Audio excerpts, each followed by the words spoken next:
Bonjour à toutes et à tous, on se retrouve pour un nouvel épisode de Cap. Épisode un peu spécial puisque l'on me voit en vrai. Pourquoi me voit-on en vrai? Parce que sinon je n'ai pas assez d'images. Pourquoi je n'ai pas assez d'images? Parce que l'on va parler de Raphaël Enthoven et d'épistémologie. C'est parti. Mais alors, pourquoi parler de Raphaël Enthoven et qu'est-ce que ça a à faire avec l'épistémologie? Eh bien c'est très simple. L'autre soir, dans le quotidien, à propos de Emmanuel Macron, Raphaël Enthoven déclarait que le libéralisme est-il une idéologie en fait? C'est ça ma question. Et c'est difficile à dire dans la mesure où personne n'a eu besoin de l'inventer. On a eu besoin de forger par l'esprit, c'est une construction magnifique, le marxisme par exemple. On a eu besoin de forger des théories, des systèmes, des concepts et de les rendre solides, de les renforcer. Le libéralisme est une disposition plutôt, enfin je le vois plutôt comme une disposition spontanée du caractère humain. En disant ça, Raphaël Enthoven commet une grossière erreur. Enfin grossière pas tant que ça.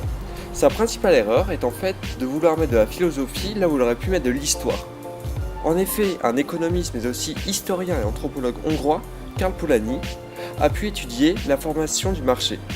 Il en ressort de son étude que le marché est une construction extrêmement récente apparue vers la moitié du 19e siècle. Si on s'intéresse à cette question de plus près, on s'aperçoit que des sociétés antiques ont fonctionné grâce à d'autres systèmes comme celui de dons et de contre-dons, mais aussi celui de mutualisation. Un exemple frappant pourrait être celui de Babylone, où le nouveau dirigeant avait pour coutume d'absoudre toutes les dettes de ses débiteurs. Mais on peut encore penser à l'île de Manhattan. Les terrains avaient été vendus pour 24 $ de l'époque, alors qu'ils valent aujourd'hui plusieurs dizaines de milliards de dollars. Mais si on y réfléchit bien, c'est un peu étrange d'avoir accepté ce contrat aussi facilement. Et on s'aperçoit en fait que les indigènes qui avaient alors vendu le terrain ne comprenaient pas vraiment la notion de vente. En effet, pour eux qui étaient nomades, cela était complètement insensé de vouloir acheter des terres.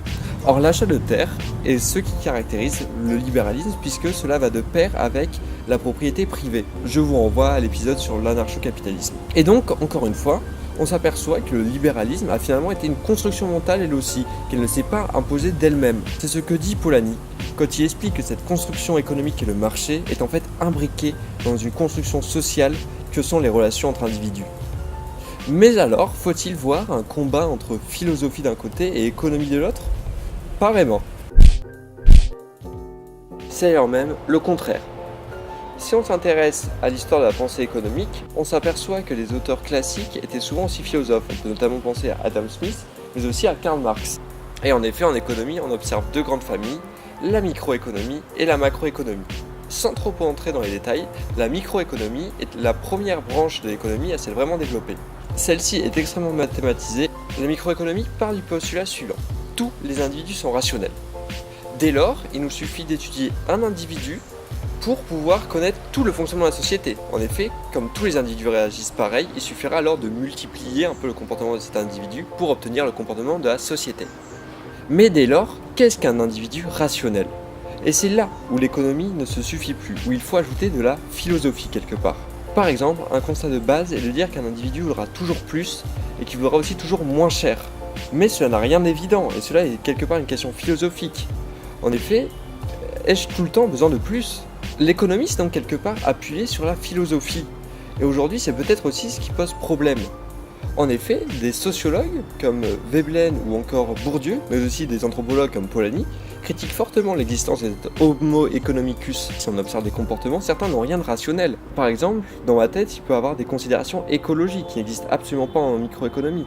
Je peux aussi avoir un plus grand plaisir à acheter ma Rolex plus cher pour pouvoir davantage frimer en société. Et donc quelque part, on peut se demander si le combat n'est pas entre philosophie et économie, mais plutôt entre économie et hautes sciences sociales.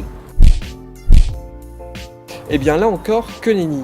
À mon sens, il s'agit plutôt de vouloir réconcilier ces deux matières.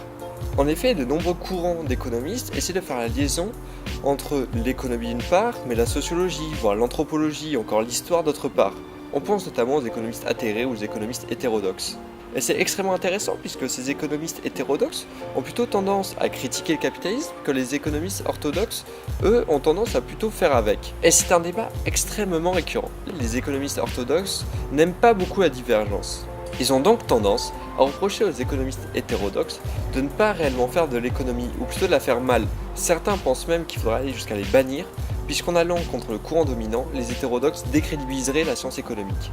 Et c'est tout là le problème de croire qu'il n'y a qu'une seule science économique.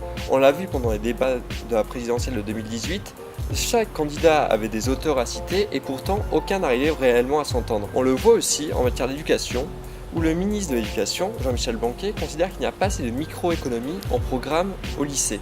Et on peut se demander pourquoi dit-il ça. En effet, cette économie est plus mathématisée, plus abstraite et finalement correspond plus à une vision libérale.